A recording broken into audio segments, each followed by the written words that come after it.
All right, man, time for my 2014 college previews to resume for football. As you might have heard the King just say, Tiger Man. We're going to talk about the Tiger Men. That's Clemson, whom last season, boy, did they step up like men, winning 11 games for the second straight year. Dabo Sweeney's squad has done an incredible job, including that upset victory in the Orange Bowl, a major bowl last year, over Ohio State. Defense is going to be the name of the game for Clemson. The year before, it was the offense who had more experience coming back from the defense, I believe. But this year, defense is going to be ahead of the offense to start the season. Defensive line's a big reason why. All-American Vic Beasley is back, and this dude is an absolute menace for offensive linemen to try to handle. 13.5 sacks Beasley had last season. And this should help the other defensive end for Clemson. That's Corey Crawford, because Beasley, I think, is going to get double teams. He's going to get more attention focused to him. Crawford, golden opportunity for him to step up from that other side. And you return a very underrated defensive tackle, returning as Grady Jarrett. The linebacking core, just as solid. Back is Stephone Anthony, whom a year ago, 131 tackles. Man, you got him back too. Tony Stewart will play the will linebacker, if you will. And then Travis Blanks, we're going to see how he does. He's really a wild card at linebacker. He can play safety as well. Torn ACL last November, so we're going to see how he's progressed since. The secondary, Robert Smith returning at strong safety, really the only full-time starter last year in that backfield for Clemson. And last season, Clemson did very, very well against the pass. They were in the top 20 in the country when it came to pass defense for Brent Venables' team. And then the corners, Martin Jenkins, and then a guy who played last year as a freshman. In fact, he played the opener against Georgia, Mackenzie Alexander, so he has valuable experience entering his sophomore season.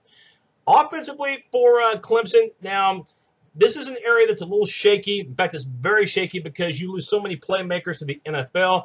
The quarterback, Tahj, Boyd, and this guy was so much to the team, not just because of his arm.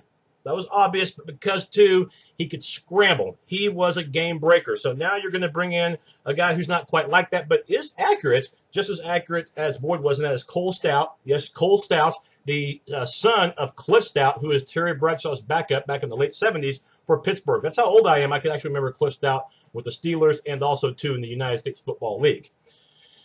So Cole Stout, he did complete 80% of his passes last season, but, of course, because of Boyd, Stout got limited time. And 79% of his passes completed, but he only threw 59 times. So we're going to see if he can keep up that consistency.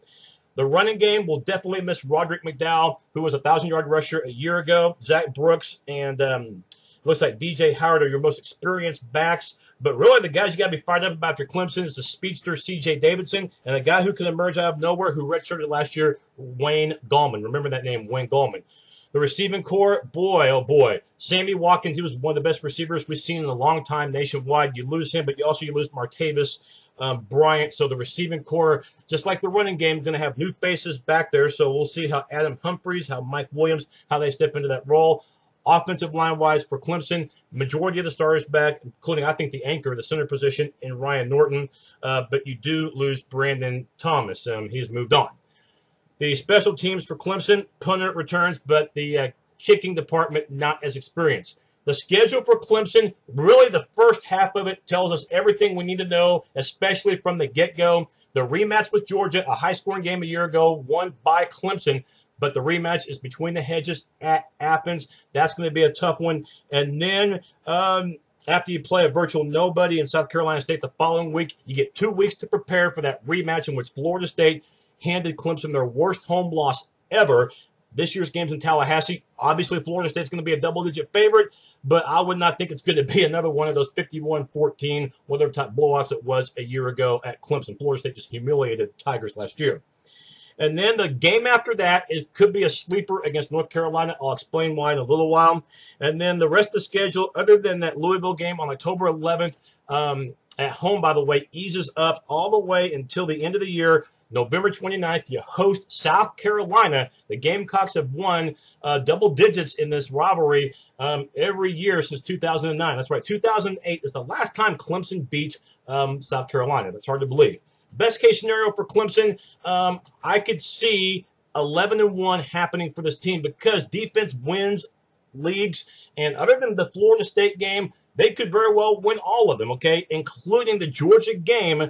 And they could also, too, win that game at the end of the year against South Carolina. At some point, you got to think Clemson's going to break through, and they do host the Gamecocks this year, so that will help in that intrastate rivalry, and also for recruiting bragging rights, too. So that game, more than just a rivalry game, it's an important game just because it's not in the SEC conference or ACC conference per se. A lot of bragging rights at stake. Worst case scenario, this team could go 7-5. Let's face it, Tahj Boyd, McDowell, the receivers in Watkins, as well as Bryant, they were very impactful for that team, as well as Brandon Thomas, one of their best linemen from a year ago. You miss those guys, you're going to be starting from scratch in a lot of ways on offense. So worst case scenario, they could lose the opener. And, of course, Florida State. I have best case scenario them losing that game anyway, but they could get embarrassed if that offense can't keep up with Jameis Winston and Florida State's attack. Louisville is a solid addition to the ACC, and that North Carolina game the week after Florida State, that's one of those things where you're going to put a lot of your chips on the line against Florida State. You could overlook North Carolina. Larry Fedora's offense looks pretty good this year. This could be one of North Carolina's best teams coming up. That game could be a sleeper. And, of course, South Carolina, haven't beaten them in 6 years, and a lot of people don't think it's going to happen this year. My realistic pick for Clemson is 9-3. I think the defense will do everything they can to keep their team in games. The offense, though, I think takes a step back. Look, Tahj Boyd in that offense, Boyd threw for over 300 yards per game last year on average, and plus he was a threat when the pocket collapsed. He could scramble out of it and make plays happen, as we saw in the Georgia game, just to give an example. Stout's not the same kind of quarterback. The ground game has potential, but the lack of experience on the offense, that is a bit of a concern. So I think Clemson will finish second in the Atlantic Division, but Florida State, until somebody proves otherwise, is still the king of that division in that league. But I think Clemson, with 9-3, will have a shot with a bowl win at a double-digit winning year.